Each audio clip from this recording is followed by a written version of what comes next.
우리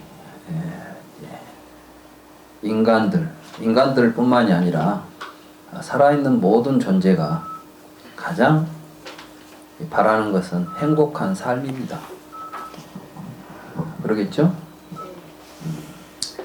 불교가 뭘 한다고 하고 어떤 이야기를 해도 결국은 불교의 목적은 행복한 삶입니다. 우리가 열반을 아무리 신비로운 모습으로 꾸며놓는다고 할지라도 그것은 행복한 삶입니다. 근데 우리들이 느끼는 행복이 무엇일까?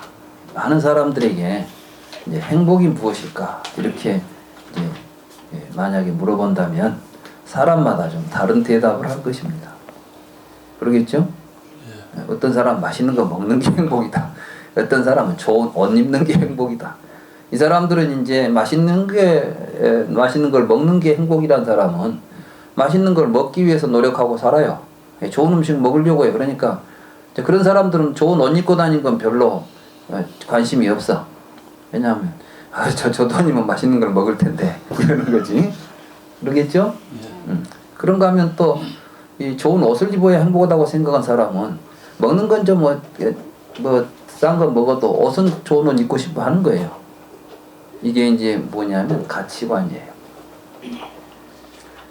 그러면 가치관은 저마다 다 다를 수밖에 없잖아요. 너는 너대로 행복 느껴라. 나는 나대로 행복 느끼자. 이게 이제 요즘 자유민주주의라고 하는 우리들이 살고 있는 이 시대는 이제 자유가 뭐냐면 개인적으로 다 지 생각대로 사는 걸 자유라고 그래. 그래서 이제 그 제 생각대로 사는 것을 보장해주는 사회가 자유민주주의예요. 그러니까 지멋대로 사는 거지. 그럼 불교 열반은 뭐예요? 열반도 지멋대로 하는 것일까? 부처님은 우리가 그렇게 지멋대로 추구하는 즐거움이 이게 오용락인 거예요. 아까 오용락 이야기 했죠? 눈으로 보는 걸 좋아하는 사람은 옷 잘 입는 걸 좋아하는 것이요. 입에 맛을 추구하는 사람은 좋은 음식 먹는 걸 추구하는 것이고. 그러니까 사실 이 세상이 굉장히 복잡한 것 같아도 딱 따져놓고 보면 보는 것 추구하거나 듣는 것 추구하거나 냄새 나는 것 추구하거나 만나는 것 추구하거나 만지는 것 추구하거나 지 생각대로 살고 싶어 하는 거 하거나 이런 것들이죠. 그러면 이제 불교의 열반은 무엇일까? 불교가 추구하는 불교에서 부처님 우리에게 이야기하시는 행복이란 무엇일까? 이런 걸 우리가 이제 생각하면서 정견과 사견의 문제를 살펴보도록 하겠습니다.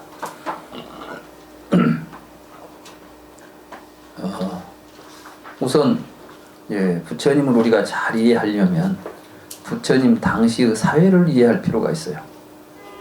그래서 저는 이제 불교를 이야기할 때 항상 부처님 당시의 사회가 어떠했는가를 이제 살펴보는 그런 그 내용을 항상 내 책에 집어넣어요. 그럼 부처님 당시는 어떤 사회였냐면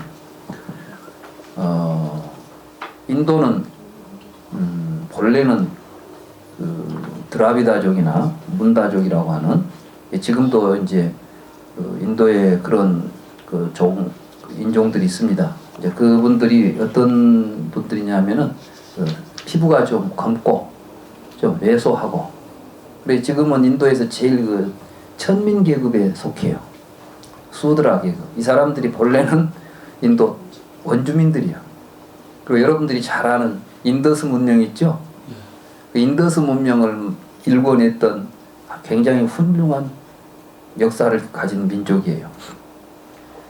근데 이제 지금부터 약 3,500년 그 무렵에 코카서스 지방 거기에 이제 있던 그 아리안족들이 본래 거기에 유목민으로 살고 있었어요. 근데 이 사람들이 이동을 시작합니다. 아마 그쪽이 뭐 기후 변화가 있었던지 못 살게 되니까 이제 살 곳을 찾아 떠났겠죠. 그래가지고 일부는 서쪽으로 쭉 그 유럽 대륙을 지나서 여기 히랍 있는 데까지 내려가요. 그러니까 히랍인들 있잖아요. 그리스 사람들이 인도 사람들하고 혈통이 같아. 아리안족이에요. 그리고 이제 일족은 그 인더스강 유역 있잖아요. 거길 보고 우리가 이제 펀잡이라고 그래요. 반잡이라고 그러죠. 반잡 5개, 오하 강이 5개가 흘러가지고 인더스강 지류들이에요.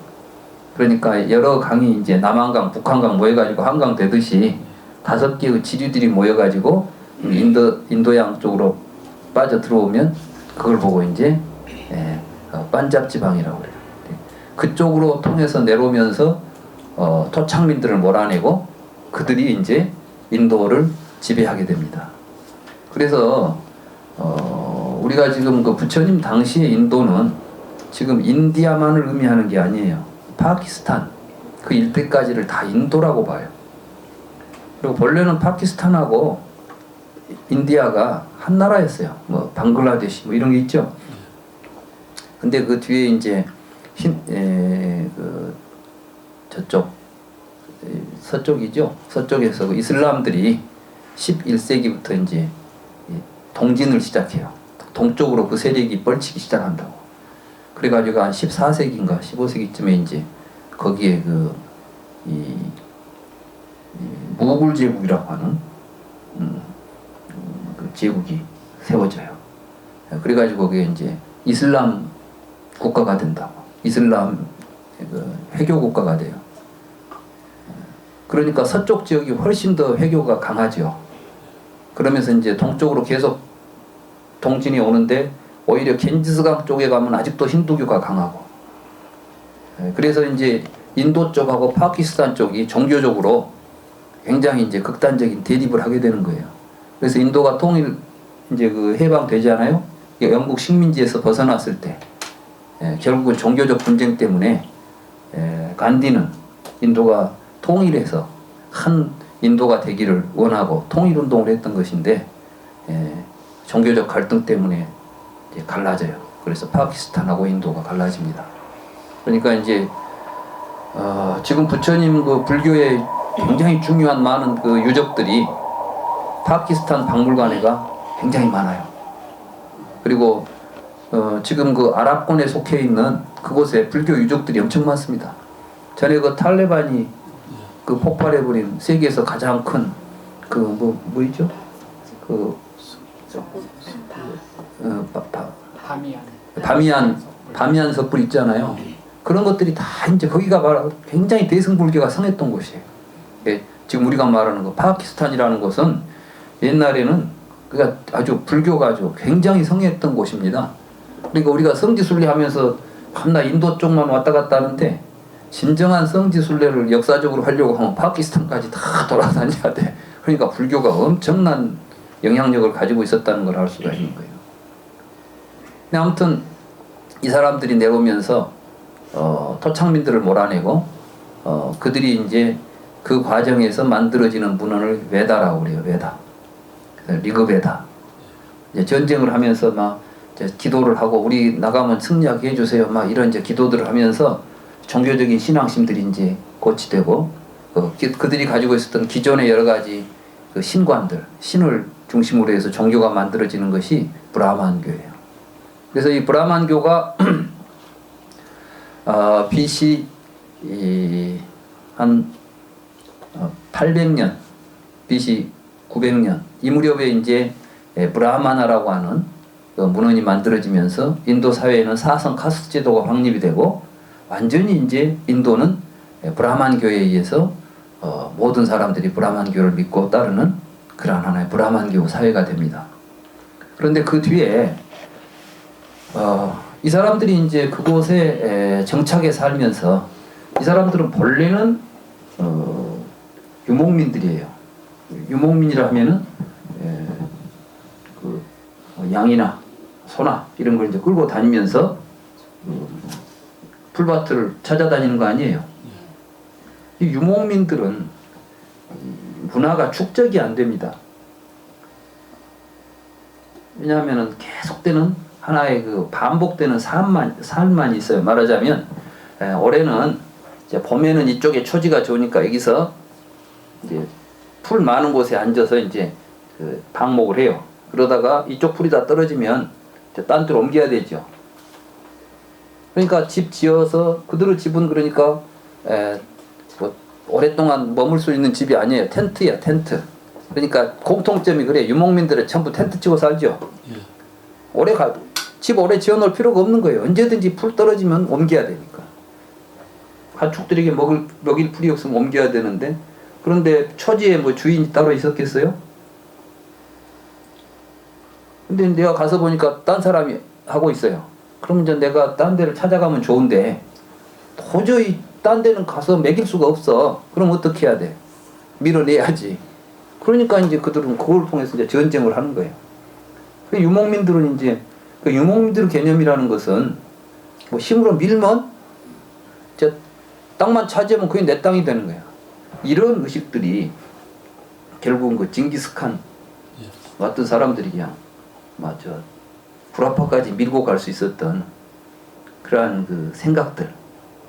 우리나라는요, 여러분도 잘 아시다시피 어디로 전쟁으로 나간 적이 없죠.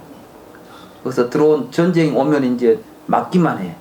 그러니까 우리나라는 성을 만들어서 못 들어오게 담장을 쳐놓는다고. 근데 그쪽은 담장을 안 쳐요. 초지를 돌아다니는데 무슨 담장을 치겠어요. 어디든지 힘만 있으면 가서 내 말 놓아먹이면 되는 거지. 우리는 그러니까 집도 한 번 지으면 천년 만년 살 집을 짓지 이사갈 집을 안 지은다고. 그러니까 집 지을 때 보면 터부터 잡잖아요. 뭐 산 밑에 어디 좋은데, 그리고 이제 또 명당까지 잡아가지고 자손 만대로 누릴 집을 지어. 그죠? 근데 뭐 텐트 치면서 여기다가 뭐 풍수 보고 텐트 치겠어요?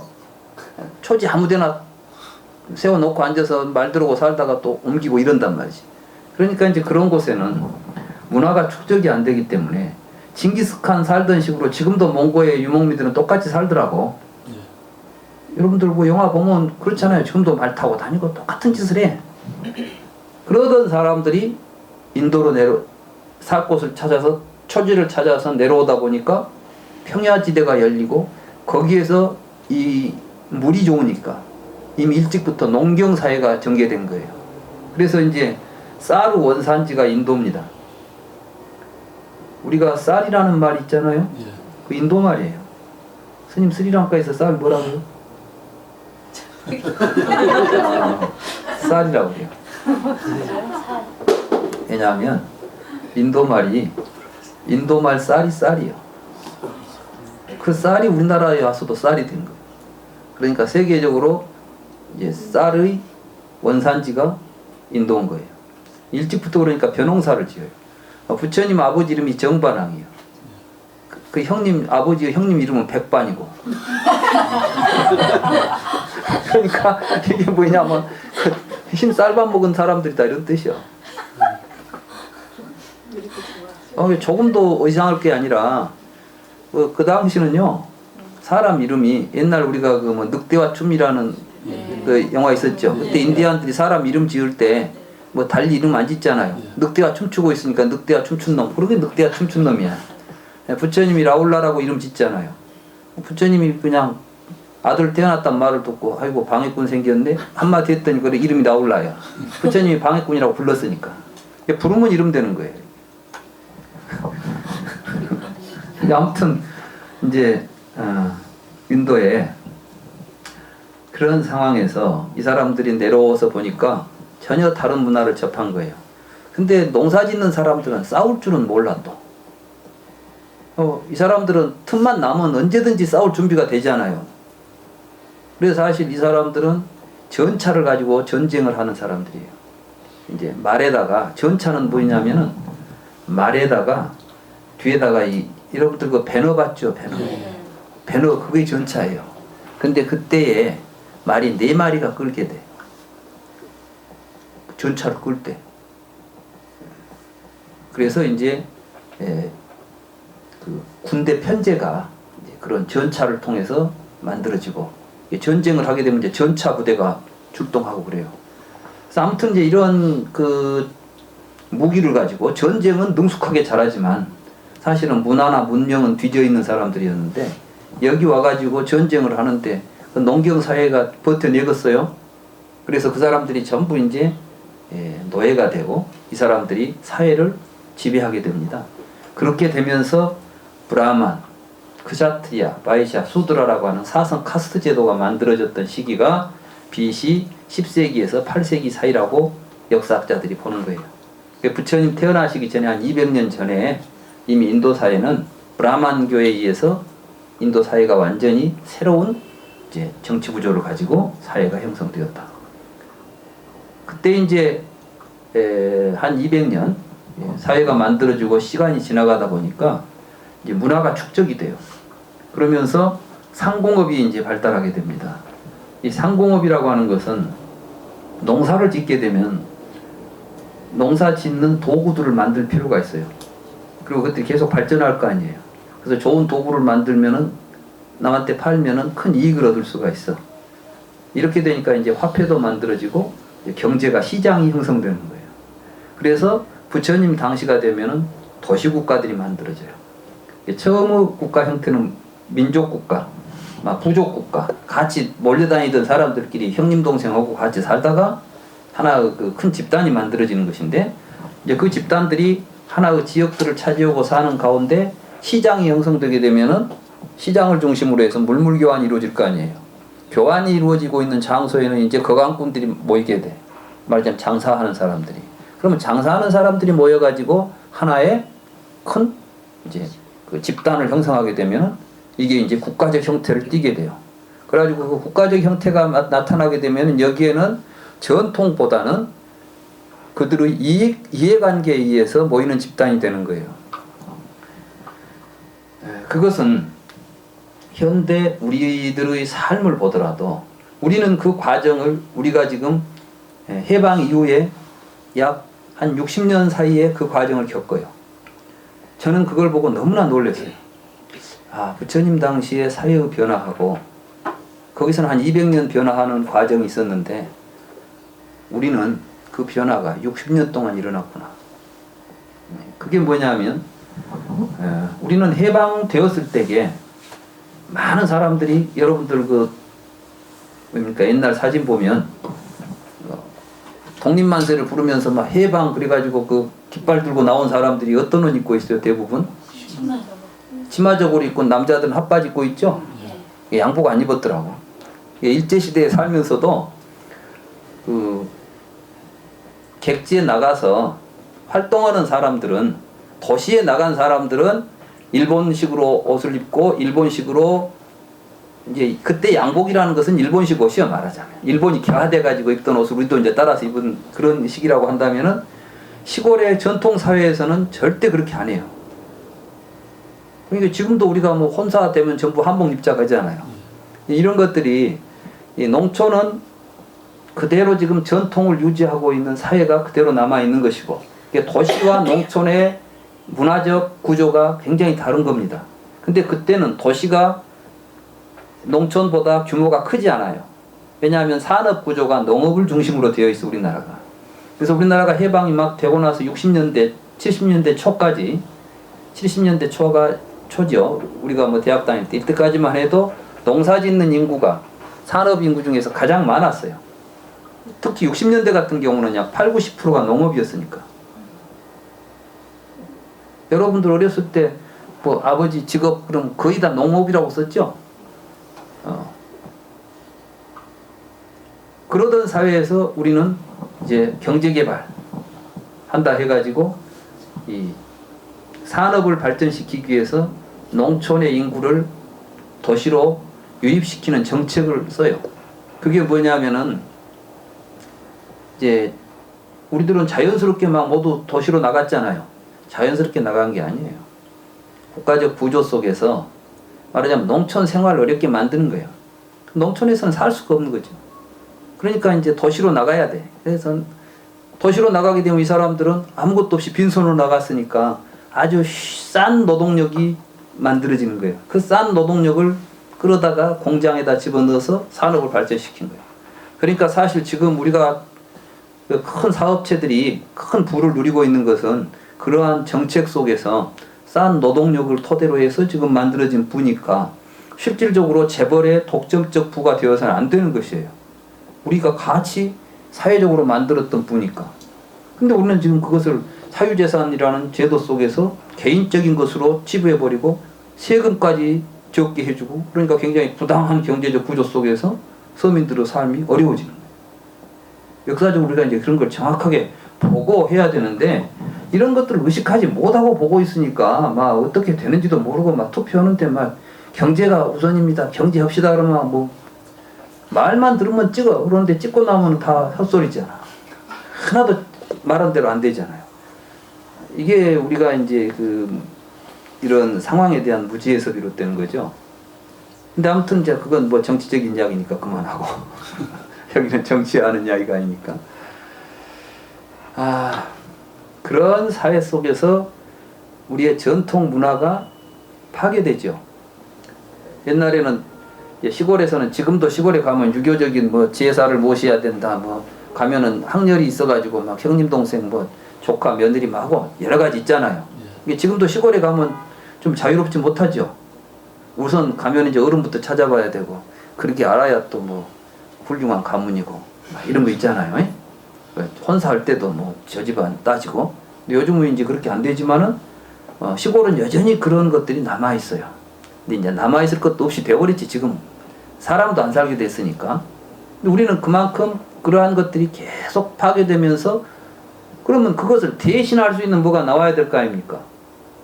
자, 유교라는 종교가, 유교가 500년이라는 시간 동안 조선이라는 나라를 통해서 우리들의 삶의 어떤 의식을 지배해온, 그것이 이제 우리의 전통이 되어 있었어요.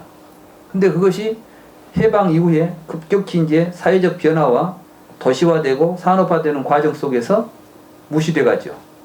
거기에 또 뭐가 끼어들었냐면 기독교가 끼어들었어요. 기독교는 이제 뭘 했냐? 잘 사는 나라 보니까 다 기독교 안 믿냐? 우리가 이런 거 하면 되겠냐? 우리도 기독교 믿자. 뭐 이런 거예요. 뭐 서양 사람들이 이제 이 시대에 우리에게 이제 6.25나 이런 여러 가지 그 해방과 6.25, 한국전쟁 이런 것들을 통해서 우리의 역사에 외세가 굉장히 이제 깊이 관여하게 됩니다. 말하자면 우리 힘으로 독립 못했어. 우리 독립운동을 했지만 그 독립운동사를 보면 기가 막힌 일이 있어요. 김구 선생이 우리 독립군들을 미군에다 특공대로 해가지고 우리 대한민국 군인하고 미군이 합동작전을 하기로 했어요. 특공대 속에 우리가 이제 들어가 있었어. 근데 그 부대가 만약에 직접 투입돼가지고 전쟁을 수행해서 해방이 됐다면 우리하고 연합군이 되는 거예요. 한미 연합군이 일본하고 전쟁해가지고 전쟁을 수행했으니까 우리가 우리 국토에 대한 권리를 갖는 거예요. 우리 힘으로 뺏었으니까. 근데 그게 이제 작전이 안 되고 나가사키, 히로시마에 원자폭탄 터지니까 항복해버린 거예요. 그러고 나니까 그때 같이 작전하려고 했던 작전은 수포로 돌아가고 그대로 이제, 그러니까 우리는 오로지 미군의 전쟁 승리에 더불어서 우리가 됐어요. 그러니까 우리나라에 대한 이제 뒤에 어떤 사후 처리를 우리나라 사람들이 끼들 못해. 그래가지고 모스크바 삼상회의니 뭐니 해가지고 이제 그때 막 그 세계 열강들이 모인 자리에서 그러면 이놈 저 한반도는 어떻게 할까? 그러니까 이제 그래? 그러면 그 저 절반은 저쪽에서 하지, 절반 우리가 하지. 그게 전부 다 무엇 때문에 그래요? 사실은 자기들의 정치적인 이해관계, 세력관계 때문에 38선으로 나눠가지고 하자. 이렇게 된 거예요. 그러니 참 우리가 불행하죠. 그때 이제 우리 군대가 직접 그 일본하고 싸우고, 우리도 독립군이 했었잖아요. 우리 독립군들이 전쟁을 해가지고 일본을 항복시켜버렸다면 우리는 우리 땅에 대해서 우리가 절대적인 권리를 갖죠. 누가 뭐라 해도 우리 땅 우리가 찾았으니까 너희들 나가라.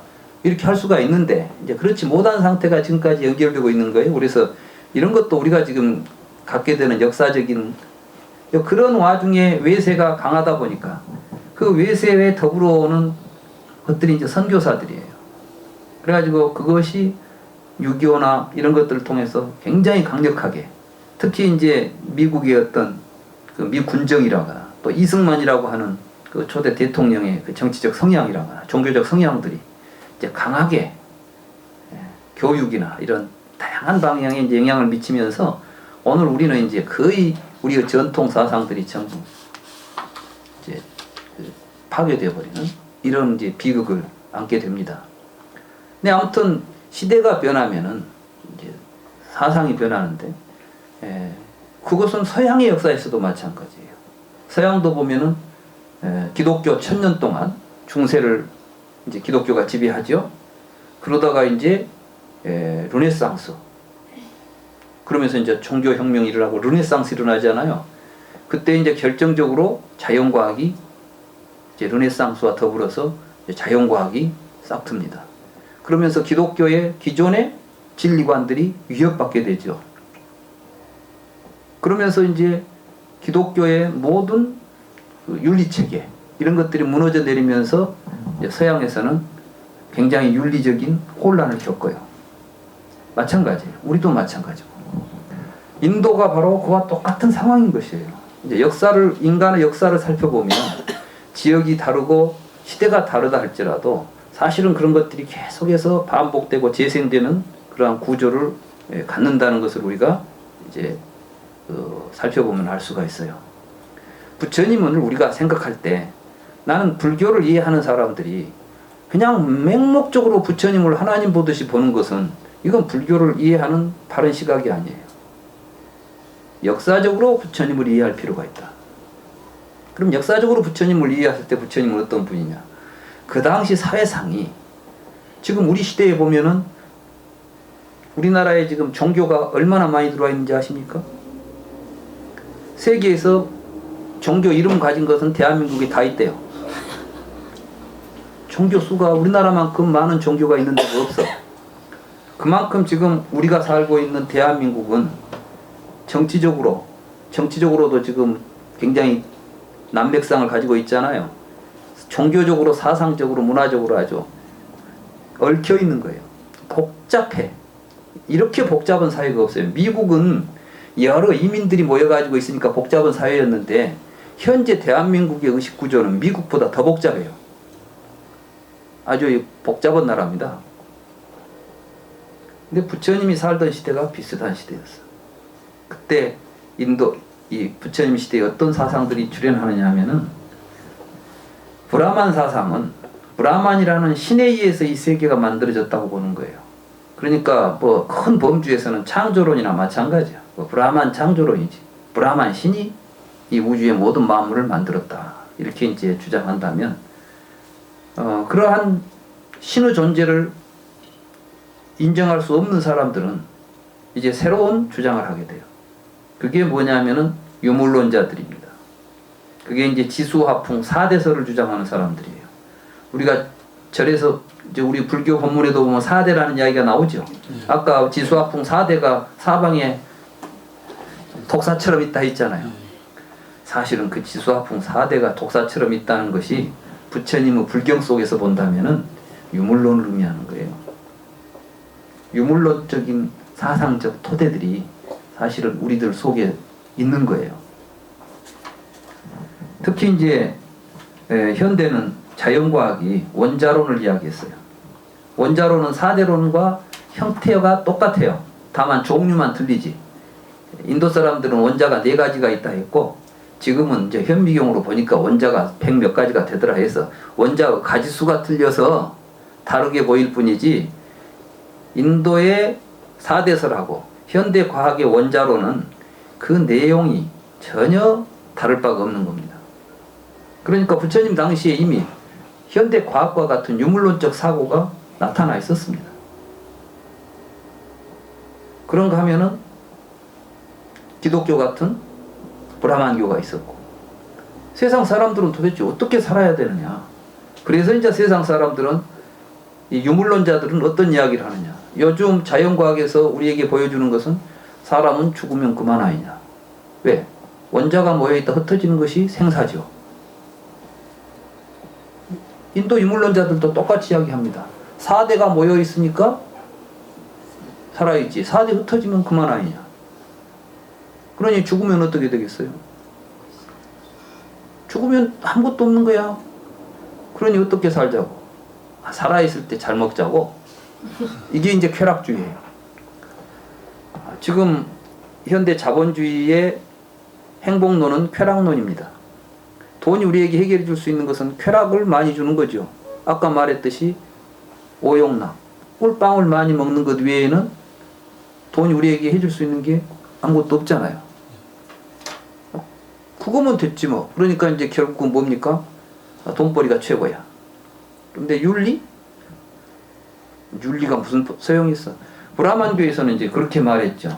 브라만 신을 잘 믿고 브라만 신에게 헌신하고 종교적으로 착한 일을 많이 하면 죽어서 브라만천에 가서 태어난다.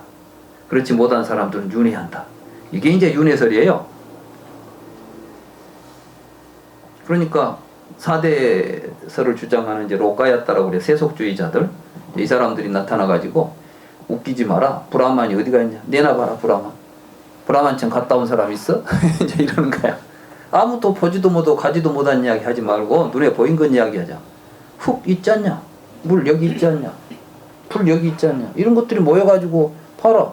그릇을 한번 봐라. 그릇이 어떻게 만들어지는 거. 진흙에다가 물 섞어가지고 불에다 꺼내면 그릇 만들어지잖아. 그런 것처럼 우리 사람도 이런 형태를 가지고 있다는 것은 이런 것들이 모여있는 거 아니냐. 숨 쉬는 것 보면 바람이 들어갔다 나왔다 하는구만. 그러니까 바람도 있구만. 지수와 풍 4가지 4대가 있어가지고 모든 건 설명할 수 있잖아. 이렇게 설명한 거예요. 지금 과학으로 다 설명할 것처럼 했잖아요. 그때 이제 부처님이 고민한 거예요. 도대체 뭐가 진리냐? 인간이란 무엇이냐? 정말 4대가 모여있는 것이 인간이냐? 우리의 삶을 지배하고 있는 것은 무엇이냐?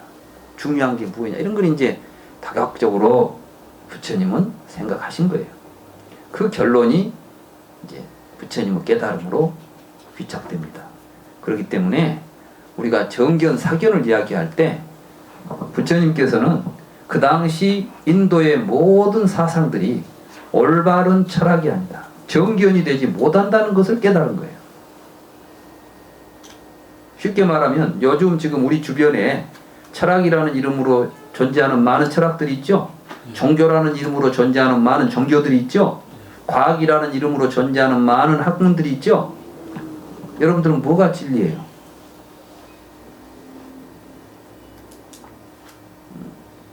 교회 다닌 사람들은 성경이 진리라고 말해요. 그렇죠? 그러니까 창조론을 지금도 주장합니다. 자연과학을 잘 교육받은 사람들은 과학이 진리라고 이야기합니다. 그런가 하면 자기가 어떤 철학한 사람도 자기가 알고 있는 철학이 진리라고 이야기합니다. 그러면 뭐가 진정한 진리란 무엇일까? 네, 이제 정견과 사견이라는 말이 있지 않습니까? 부처님이 쓰는 이제 정견, 사견.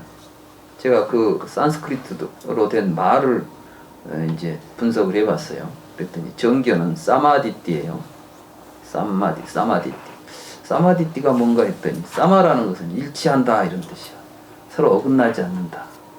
합일된다 이런 뜻이고, 미차라는 것은 서로 어긋난다 이런 뜻이에요. 대립된다 이런 뜻이에요. 그러니 부처님께서는 지금 정견이라는 말을 쓸 때에, 바르다는 말을 쓸 때에 내 말이니까 진리다가 아니라 이거는 모든 사람이 일치할 수 있다. 그러니까 어떤 이야기를 했는데 아무도 거기에 대해서 이론을 붙일 수가 없는 이야기라면 이건 옳은 거예요. 근데 어떤 사람, 한 사람이라도 거기에 대해서 그건 아니다라고 할 수 있는 그 근거를 가지고 정확하게 아니다라고 이야기할 수 있는 내용이 된다면 그것은 정이 아닌 것이야. 진리가 아니기 때문에 반론이 가능한 거예요. 그러니까 여기서 말하는 정견이라는 것은 절대로 반론이 있을 수 없는 견해가 있다. 그걸 찾아내야 돼요. 참. 부처님께서 정견이란 그런 의미를 가지고 있습니다. 부처님께서 말씀하신. 그래서 앞으로 이제 그 정견이 무언가를 우리가 찾아가야 되는데, 그 정견을 정확하게 우리가 찾아가는 여정이 그렇게 쉽지가 않아요. 그래서 우선은 이제 부처님 당시에 두 가지 사상이 있었다 이렇게 볼 수 있어요. 하나는 뭐냐면 전변설.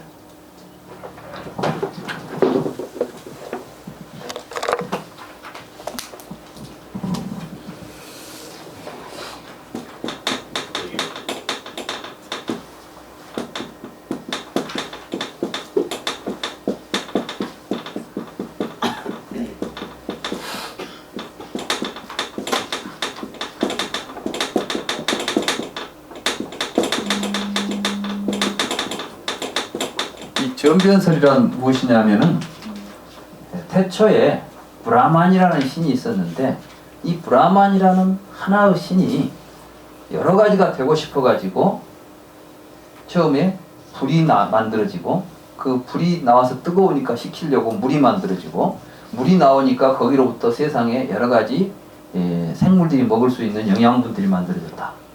그러니까 이제는 물질적 토대와 생명의 토대가 만들어져서 그걸 가지고 브라만이 우주의 모든 것들을 만물을 만들고 그 속으로 들어가 버렸어요. 그래서 분화해서 들어갔어. 그러니까 모든 존재 속에는 브라만이 들어있는 거예요. 그래서 모든 존재 속에 들어있는 개개의 브라만을 아트만이라고 부른다. 이게 이제 버마 이어 사상이에요. 그러니까 내 안에도 브라만이 있고 여러분들 안에도 브라만이 있는 겁니다. 그래서 그 브라만의 입장에서 보면 여러분과 나는 하나의 존재예요. 그러니까 불교하고 또 어찌 보면 좀 비슷한 또 이야기 가르치도 해. 절대 비슷한 건 아니. 사람들은 브라만이라는 실체가 시간적인 구성을 통해서 계속 변화해가지고 이런 식으로 전개됐다는 게 시간적 전개 속에서 만물이 전개되어 나왔다 이런 이야기를 하는 거예요. 그러니까 브라만이 그러려면 이제 브라만이 실체적으로 증명돼야 되죠. 브라만이 봤냐 그러니까 보지 못했다. 왜 그런 이야기 하냐? 책에 써졌다. 우리가 천지 창조 이야기를 기독교인들한테 물어보면은 증거를 어디다 대요? 성경을 들이대죠. 창세기에 써졌다는 거예요. 이 부처님은 뭐냐면 책에 써졌다고 진리는 아니다. 경에 나와요. 진리는 뭐냐? 직접 우리가 확증하고 입증해야 진리지. 누구 말 듣고 진리라고 이야기해서는 안 된다. 이게 아주 불교 공부한 사람들 그러니까 이제 정신 똑바로 차려야 돼요. 불교의 이야기도 아닌 것 같으면 아니다고 봐야 돼요. 부처님이 거짓말했을 수도 있으니까. 우리가 어떻게 3000년 전에 부처님을 지금 믿어요? 내 앞에 살아있는 사람도 믿기가 힘든데. 믿어보려면은 진짜 인간인가를 부처님 말대로 한번 따져보고 해보고 실천해보고 나서 결론 내려야 돼. 근데 우리는 그냥 절에 가면 부처님 말이니까 무조건 믿으세요. 그 뭐 안 믿는 것이 죄가 된 것처럼 절에 불교에서는 믿는 것이 죄가 돼요. 불교는 의심하고 의심해서 의심이 없을 때까지 의심해서 확신을 찾는 거예요. 그래야 사마에 도달하는 거예요. 내가 의심이 없어지면 다른 사람도 의심이 없어질 거 아니에요. 그 자리가 사마의 자리인 거야. 그게 정견의 자리. 그걸 찾아가는 것이 불교 공부예요. 여러분들도 제 이야기 듣고 절대 믿지 마세요. 저 사람이 거짓말할 수가 있다. 이러한 생각 아래서 여러분 스스로 내 말을 가지고 한번 생각을 해보고 여러분 스스로 판단이 옳다는 판단이 안 오면은 여러분이 아니라고 말하세요. 그리고 나한테 수업 강의하는 도중에 내는 생각해보니까 그런 결론에 도달하지 않았다라고 이야기하세요.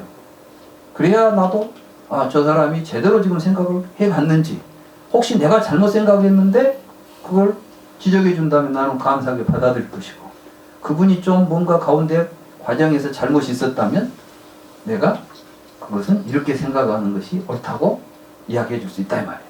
우리는 지금 그런 강의를 하자는 거예요. 여기서 내 이야기만 막 듣고 가라는 이야기가 아니라 생각하자. 그때 이제 새로운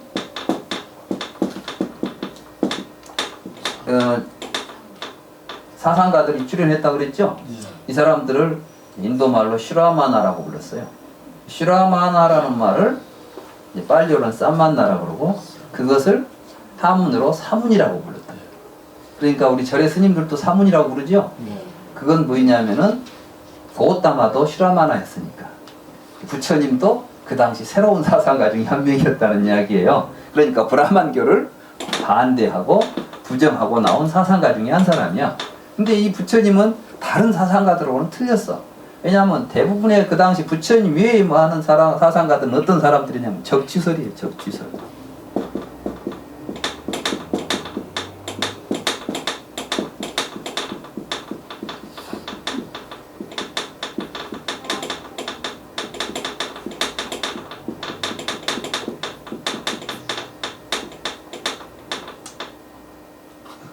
적취설이라는 것은 문자 그대로 적취라는 게 뭐입니까? 예, 쌓였다. 뭐가 쌓였다? 지수화풍 4대 같은 요소들, 원자 같은 것들이 모여가지고 이합집산하고 있다. 다시 말해서 모이면은 뭐가 됐다. 흩어지면 사라지는 거예요. 이 그릇도 흙이 모여있으면 그릇인데 깨져가지고 흩어지고 나면 그릇은 사라져버리잖아요. 근데 사라져도 뭐가 남아요? 흙은 남잖아. 벽돌도 모여있으면 벽돌이지만 흩어지면 흙덩어리잖아. 근데 세상에 있는 것들은 모두 다 모양은 깨지면 없어지는데 그래도 안 없어지는 것들 있잖아요. 첫째는 흙이 안 없어지는 거야. 그 다음에 막 구름도 되고 막 비도 되고 얼음도 되고 하는데 물은 안 없어지는 거야. 그러죠? 응. 막 뜨거운 기운이 있는데 여기서는 사라지지만 딴 데 가서 그것이 어디로 옮겨가지 아예 없어지지는 않는 거예요. 그러니까 지, 수, 화, 풍 이 네 가지는 없어지지 않는 것들인데 이것이 어떤 식으로 조합되느냐에 따라서 다른 모양을 지닐 뿐이다. 생명도 그들의 조합 속에서 나타나는 현상이다. 이렇게 설명하고 어떤 경우에는 또 생명이라는 것도 원소처럼 있어가지고 섞어 있다. 이렇게 이제 보는 것도 있고 요소설이 4대설만 있는 게 아니고 그 당시는 7요소설, 12요소설 이렇게 다양한 요소설들이 등장해요. 이걸 통틀어서 적취설이라고 말할 수가 있는 거예요. 우리가 생각해 볼 때는 전변설 아니면 적취설일 것 같아요. 그러죠? 그러니까 요즘 창조로이냐 진화로이냐 싸우죠. 많은 사람들이 이제 불교는 뭡니까 이렇게 묻더라고. 당연히 불교는 진화론이라고 할 것 같죠? 네. 내가 사람들은 그렇게 물어서 불교는 중도요 내가 되겠죠. 그게 뭐냐고 그래요. 그래서 어떻게 그 이야기를 쉽게 합니까? 그래서 이제 여러분들에게는 이제 바로 그 중도 실상 우리가 지금 정변설이나 적취설로는 진리에 접근할 수가 없다. 그래서 쉽게 말하면 이게 사견이에요. 사견. 이것이. 부처님은 이런 것들이 이런 것을 가지고 여러 가지 수행도 해보고 여기에 근거하는 수행도 해보고 다 해봤지만 이것으로는 답이 안 나온다. 이거는 잘못됐다. 이걸 깨달았어요.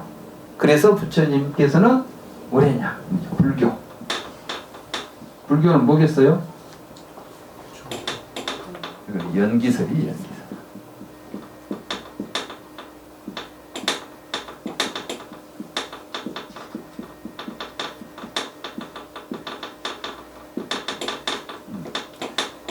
그러니까 이제 불교는 전변설이나 적취설과는 다른 연기설을 진리로 삼는다. 부처님은 나는 연기를 보고 도를 깨달았다. 이런 이야기를 한 거예요. 그럼 연기설은 뭐냐? 연기설은 세상에 우리가 존재라고 이름 붙일 만한 것은 아무것도 없다 해요. 그럼 뭐 존재하는 건 뭡니까? 그것은 어떤 조건들이 갖춰지면 나타나는 현상들이다. 이렇게 말한 거예요. 자, 그 이야기는 지금 이제 우리가 이번 강의를 통해서 끝까지 공부를 해봐야 연기설을 알 수가 있어요. 여기서 다 해버리면 다음 시간에 안 나오시니까 이걸 다 가르쳐줄 수가 없어. 연기설은 그렇게 쉽게 우리가 이해할 수 있는 것이 아니에요. 그래서 부처님은 이 연기의 도리를 심심미묘하다. 당신이 깨닫고도 참 신통하다 그랬어. 이럴 수가 있냐. 나도 이걸 깨닫기까지 어려웠고 힘들었는데 이거 이야기해가지고 사람들이 알아듣긴 할까? 이렇게 생각했던 내용이에요. 그래서 이제 공부하시는 분들이 불교 공부를 하시면서 해도 될 것 같은데 아주 어렵죠. 왜 어렵냐? 그만큼 어려운 거야 이게. 부처님 같은 분이 6년 동안이나 아무것도 안 하고 이 문제만 갖고 해가지고 겨우 알아낸 것이고 네? 나 같은 사람은 한 20년 동안을 다른 생각 없이, 사실 나는 한 20년 동안은 아무 생각 없이 불교만 한 사람이야. 나는 고등학교 2학년 때 처음 불교 공부 시작해가지고 불교 공부가 이게 뭐가 될 것 같아. 여기 가면 뭐가 있을 것 같아. 그래서 학교 공부 싹 작파해버렸어요. 그 뒤로 학교는 가방만 들고 다니는데 가방 속에는 교과서가 없었어. 나는 가방 속에 불경만 가지고 다니면서 그 뒤로 내가 대학 가서도 있고 대학원에 와서도 있고 오직 이 연기법이 뭘까 이거 공부하는 게 한 20년 걸려가지고 내가 박사 논문 쓸 때 비로소 이제 부처님 경전을 공부하는 과정 속에서 이런 것이었구나 하고 이제 느낀 거예요. 그러니 이게 얼마나 어렵겠어요. 근데 여기서 잠깐 되겠습니까? 어렵습니다. 그러니까 각오하셔야 돼요. 공부하시면서 이제 내가 드디어 부처님은 깨달음의 세계로 우리가 가야 되겠고 이런 원을 잃고 이제 발심을 하고 환심을 일으켜야 돼요. 이제 오늘 다 알라고 하시는 거고. 그래서 이게 이제 연기법이 정견입니다. 그래서 부처님은 이제 우리들에게 연기법을 가르친 거예요. 그러면 이제 숙제 다음 시간에는 여러분들이 이제 뭘 공부해 가지고 오냐면 거기 보면 이제 부처님은 무기가 있어요. 무기 있죠? 네. 부처님이 침묵을 했어.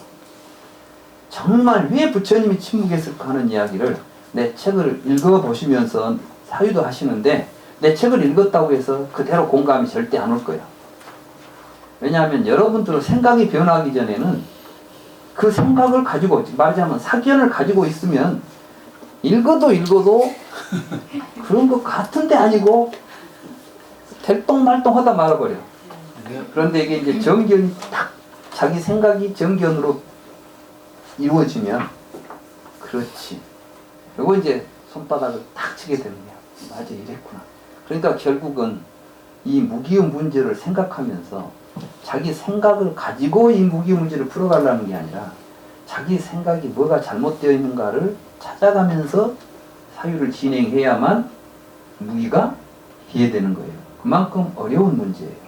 사실은 이 무기를 현대의 이 굉장한 권위를 가지고 뭐 불교학의 대가들도 이거 제대로 해석한 사람이 내가 보니까 별로 없어.